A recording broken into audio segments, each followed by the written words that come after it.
Forest FM Coffee Break. Hey, it's time for the coffee break on Forest FM. Now, in the studio with me at the moment, Tanya and Carl Appleby. Now, Tanya and Carl are parents of a young lad who sadly passed away last year from leukemia. Now, this is sadly something that affects young people as well as older people. Cancer doesn't respect age, and it is absolutely terrible, obviously, to lose someone to this at such a young age. But we're here to talk about the positives that hopefully will come out of this, and to tell us more, obviously, Vincent's mum and dad, Tanya and Carl. Hi folks, how are you? Hello. Hi. How are you? Thanks very much indeed for coming along. Sorry? Now, the main push and the main reason that you are in today is that a single has been released to raise some money for a very, very worthwhile cause. Tell us, please, what the cause is. Yeah, it's for the Teenage Cancer Trust. Mm-hmm. They supported Vinny while he was in Southampton Hospital. They basically, they build the units and provide the environment for young adults going through cancer treatment. So yeah, they're amazing. They really are. So. Right, so Vincent went to Southampton, and as you say, the Teenage Cancer Trust build these units all over the country? Yes, they do, yeah. I'm not sure how many they've got, but yeah, they're sort of forever raising money to build more, and yeah. Because you live in Poole, don't you? Yes, we do, yeah. So obviously you've got links with Poole Hospital as well? Yes, right. we have, yeah, strong links, yeah. So although Vinny was in Southampton, there are facilities at Poole as well, aren't there, for young cancer sufferers? Vinny actually, when he was first diagnosed, he stayed in Poole Hospital for 2 weeks, and the facilities there don't match up to what basically they have in Southampton. And Vinny wanted to actually raise money himself to try and make a change and to build a unit for young adults and teenagers who are going through cancer treatment in Poole Hospital. So we set out A Vision for Vincent. We've raised so far nearly 35,000, and 2 rooms are actually being worked on at the moment, and they're hopefully going to be finished by the end of May. Right. So amazing. So obviously Vinny knew exactly what was going on, very stoical young lad as well, and what did he want for people that might end up in his situation? To have the same as what he had basically in Southampton, just to have the environment that a young teenager, just to make it easier for them. You're just starting to get your independence, and it's all taken away from you basically. The Teenage Cancer Trust provide an environment which is nice and colourful. You have all the facilities. You have like the Xbox, television, Wi-Fi, ensuite bathroom. They have a social space where you have a kitchen, snooker table, just simple things like a dining table where everyone can sit down as a family and have a meal together. That's so important. Because you're just away from everybody, and just little things that are really important. Really important. There was no visiting hours either, was there? No, so you like normal circumstance. You go into a room, and you got to you're told you can go between certain hours. Yeah. That's not, and your friends can actually come and stay overnight. Oh, that's they're true. happy, they're Yeah, happy to that's sleep true, on yeah. the settee. And I stayed with Vinny the whole time, literally, and all the most of the parents do. They've got the option to stay with the children while they're going through it, which is so important. That was my worst fear, was when we first went there the first day. I didn't realise that, and I just thought, am I going to have to leave him here? Am I going to sort of drive backwards and forwards every day from Poole to Southampton? And that didn't happen. Extra stress you just don't want, oh, isn't it? definitely, yeah. Vinny, like a lot of youngsters, was into his music, wasn't he? Yeah, And very much so. I believe he played guitar, is that right? Yeah, he self-taught himself guitar. Yeah, he was really good. Yeah. Did he sing as well? Or? No, he didn't. No, terrible singer. Oh, really? no, I don't no. remember singing anything actually. Yeah, no. He was into his guitar. He really loved it. Yeah, right. Electric guitar. Because there's a link here, isn't there? Because there's a young lady by the name of Emma, stage name Ruby Sky. Ruby Sky, yeah, now, amazing lady. She's produced this single especially for Vinny, hasn't Yes, she? she has. Now, Yeah. did they obviously know each other? No, we didn't even know Emma. You didn't? No, not at all. Right. No, basically. We met Emma the day before Vinny's funeral. The link to Emma is through Carl's cousin Charlotte, very good friends with Emma, and Charlotte asked her to play a song at Vinny's funeral. And we spoke to Emma just before the funeral. We were trying to think of a song, and nothing seemed right. So she said, "Oh, I'm gonna write a song for Vinny." She said, "So if you can just write in your own words about your experience of what you and Vinny and Carl, all the family went through." she said, if you can, and I was like, oh, I really don't know if I can do this. It was so raw at the time, but Yeah. I started to, and it just flowed. It just, you know, and I wrote about everything that Vinny had gone through and how he felt and everything, or how I thought he would feel. And Emma just plucked the words from this, what I wrote to her, and just incredible. But the words relate to everybody who's going through this treatment, Yeah. and it's become so important to everybody, the song. Well, I've heard the song, it's absolutely brilliant, but Oh, it's amazing. because of the content, it's so difficult to listen to, isn't it? It's not for us. Well, yes, it is. Well, For some people, it's yeah, difficult. it's yeah. I don't mean difficult to listen to, but without, you know... Yeah, it's very it getting emotional. to you, Yes, yeah. yes, it does. Yeah, but it means such a lot to us, and you know, when you're going through it, I think the fact that the song's there, that actually does, it's very honest. It tells you exactly how it is, and I think people appreciate that, and it's helped people. The other families that are going through the same as us, you know, our TYA family, the songs help them one day at a time. That's how we all live now. That's literally how we all live. Well, I'll tell you what, we'll have a listen to it right now, this very minute, and while it's playing, we'll try and get hold of Emma, aka Ruby Sky, Yeah, who yeah. made the single, of course, and we'll have a little chat with her Yeah. when it's finished. So Could we dedicate the song? you certainly Yeah. can. Who would you like to dedicate it to? Basically, very, very recently, we've lost two other members from the TYA family. Joe Hordle passed away, sadly, a couple of weeks ago, and Maddie Thomas passed away two days ago. So I'd like to dedicate the song to them. Okay, now here we are, Ruby Sky then.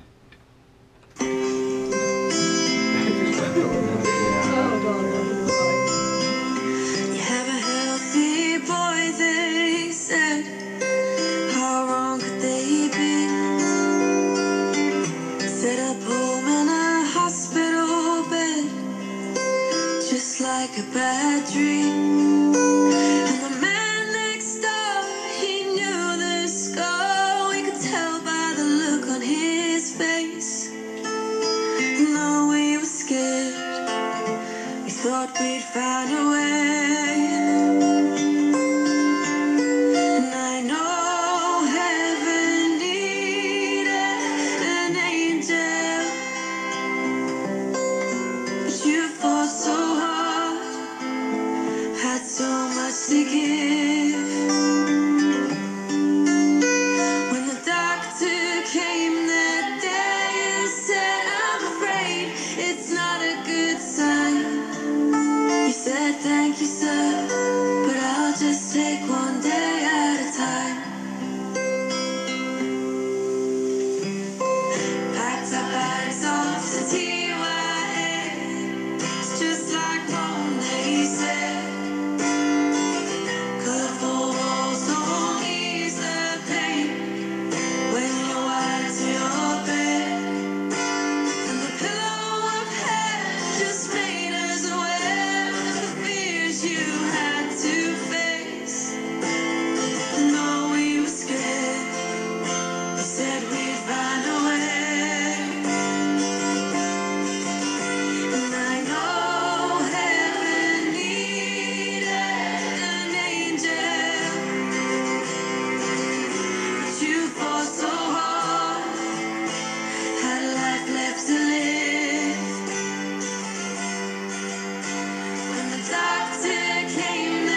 just take one day at a time. Absolutely beautiful song there. That is Ruby Sky, and One Day at a Time, A Vision for Vincent. Now, hopefully, I mean, we've got Vincent's mum and dad here, Tanya and Carl. Hopefully, on the line, we also have Emma, who is singing there. Hello, are you there, Emma? Hello. How are you? Thanks for joining us. I'm good, thank you. How are you? I'm all right, yes. As I say, we've got Tanya and Carl here in the studio as well. Hi, Anne. Hi. Hiya. Do you want to tell us your story, Emma, about how you got into music and how you came to record this single? Yeah, sure. I suddenly engaged. My dad was a singer-songwriter and kind of grew up around music and around writing music, so I kind of knew that's what I always wanted to do. And then I studied at LIPA in Liverpool, which is performing arts school, but they specialise in music. And yeah, I know Carl's cousin Charlie. She's a friend of mine. We'd worked together before, and I knew kind of about Vinny's story from when he was diagnosed through Charlie sort of ringing me and saying, look, let's do something music related, maybe get some musicians from LIPA involved, try and do some fundraising to raise money for some treatment. So I kind of was following the story already, but I'd never met Tanya and Carl in person. And then we kind of, we started making plans for some charity gigs and things like that. And then unfortunately I got the news that Vinny was terminal, that we were no longer raising money for treatment. But he was raising money for 2 wards at Poole Hospital for Teenage Cancer Trust. So yeah, I was really moved by the story, and then Charlie kind of said, look, would you sing at the funeral when I got the news that he passed away? And I said yes. And then Tanya and Carl kind of contacted me, and I emailed them and I asked them to sort of give me some song ideas. And really it was difficult to choose because it was hard to find a song that was appropriate, and I was so inspired by the story and what Vinny had decided to do with the funds that he'd raised, and we were sort of struggling to find a song that we all sort of liked and that we knew Vinny would like. And I just said, look, why don't I write one? And I just asked Tanya, I said, look, just write an email with everything that you went through, all your thoughts and feelings, and see what we can do. And I think we had about a week before the funeral and a few days, and yeah, Tanya just wrote me this narrative of her thoughts and feelings, and I picked out the bits that were sort of most moving and that I was most inspired by, and One Day at a Time was born from there, really. And then I sang the song at the funeral, and everyone was so moved by it. And then, yeah, a year later, we recorded it, released it, and we're raising money for the Teenage Cancer Trust. Right, it's an absolutely beautiful song. So, congratulations! It is really, really, really well done. So professional as well. And as you say, it is raising funds for Teenage Cancer Trust. Where can we get hold of the single so we can buy it and help out? Yeah, it's online on all the sort of usual stores, iTunes, Amazon, Google Play, all of those. It's also on Spotify. So yeah, if anyone wants to listen to it on there, it's One Day at a Time as a song, and it's under the artist name A Vision For Vincent. Right. If you want to stay on the line, that's absolutely fine, because we'll carry on talking to Tanya and Carl here. But if you want to chip in, you're very welcome to do so. Right, but that is fantastic, isn't it, Tanya? Yeah. That song, incredible. really, really good. Right, what else would you like to tell us about? What else can we do, and what's going on, especially with the funds that are being raised?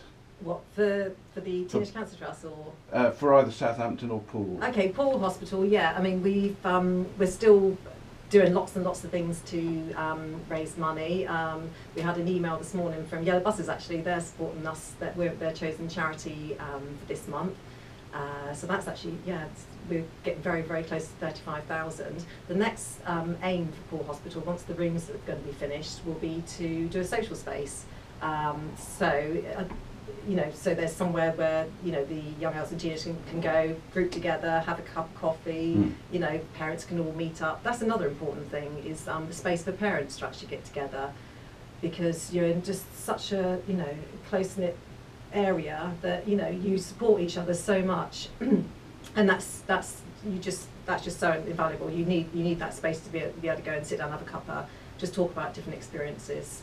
and yeah, just to let off steam basically, because you know you're just in such a you know a small area together all the time that you need to have somewhere to go. Or even somewhere to have a little nap or something like that, have a sleep. Yeah, absolutely. Yeah, just to get away from it for a little while, you know. Yeah, and, absolutely. And for everyone just to mix together, because you know, a lot of the time actually in hospital, when you've got leukemia, you're in isolation.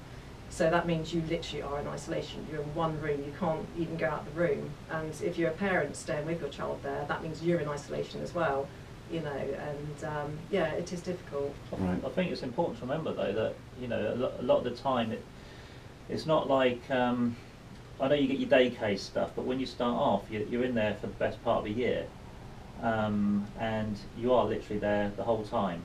There are, you know, obviously there's breaks where you can go home, maybe a week here and there, Yeah. But a lot of the It's time very you are intense. literally there for a year. And Yeah. I mean, there's one stage when you and Vincent were in isolation. How long was that? Oh, it was weeks. Literally, it felt like months. Yeah, it was a long, long You time. know, but it's, I mean, it's for their own good. But Stuck you know. stuck in a single room. And Yeah. this is why we're doing. This is what's important to us.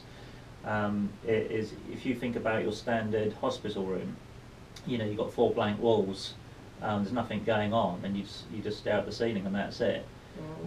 With the teenage, with these young adult rooms, you've got, you feel like you're in a bedroom. You feel like everywhere you look, you know, there's lights, there's colours, there's pictures, there's, I mean, the room that we had a funky fireplace, which could have been a fish just really tank, little details. or Well, it feel like home, don't it you? is, Yeah. and that's the whole point, and it just makes you feel comfortable for the time you're there. I think what got me as well, I mean, Vinny had the opportunity to either stay in Poole and have his treatment or go to Southampton, so the obvious choice was to go to Southampton where the facilities are better.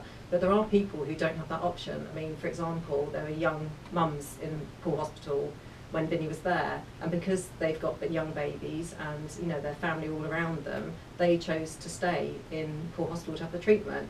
And I just couldn't imagine what it'd be like for them, because you don't have a room to yourself. You know, you're sharing a room sometimes if you're not in isolation, and it's just not having that privacy. I mean, for example, when Vinny, when we were told about Vinny's diagnosis, there was a chap in the bed next door to Vinny, and I can remember this, you know, the doctor telling us, and I can remember thinking about this poor chap who was next to me. This is where the words come from in the song. You know, just sat there thinking, you know, I've heard this before, and I know what he's got ahead of him. You know, and yeah, just that's where the words come from. You know, it's Yep. yeah.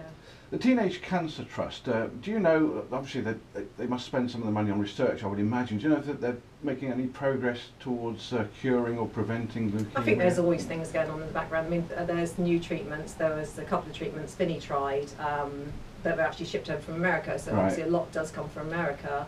But it's ongoing, continually. The trouble is though with cancer, it gets clever and it learns how to, you know, to get around these drugs. But yeah, I mean, there are drugs out there, and they are available through the Teenage Cancer Trust. You know, there's never ever any worry about, you know, there being a drug and not being able to afford it. That's one nice thing. We never felt that. We always felt whatever treatment would be available would be there for Vinny.